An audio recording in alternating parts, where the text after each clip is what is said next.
to show us exactly how the community of Sanford is reacting this morning.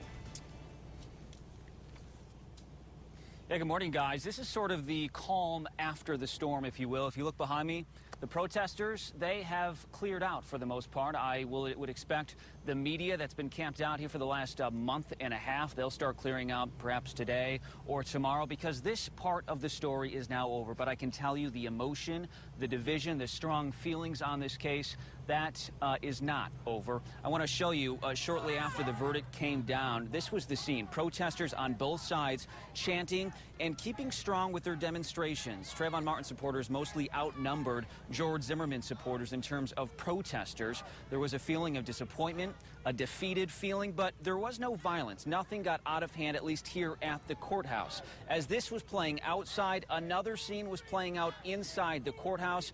Reaction from both attorneys who fought so hard on this case. Take a listen. You just can't guess before you take a case to a jury how something's going to turn out.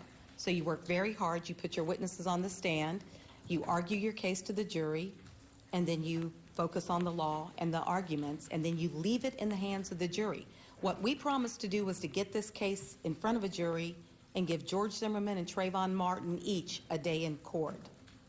I think the prosecution of George Zimmerman was disgraceful. I am gratified by the jury's verdict, as happy as I am for George Zimmerman. I'm thrilled that this jury kept this tragedy from becoming a travesty. For that, we are eternally grateful.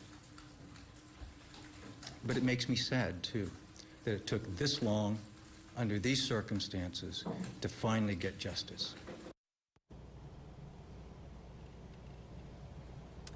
Now, when that verdict finally came down, George Zimmerman had that look of shock on his face. It was surprising, but then again, not all that surprising. We've been here since day one watching every moment of this trial, and for the most part, George Zimmerman showed very little emotion throughout this entire trial. He had that stone-faced look on his face the entire time, that same expression. It took a few minutes for it to sit in and settle in, and then finally he flashed a smile, some relief. He started to embrace his lawyers and his family, and then a few minutes later finally got that ankle monitor cut off and went home a free man after a year and a half. Live in Sanford, Ryan Raish, back to you guys.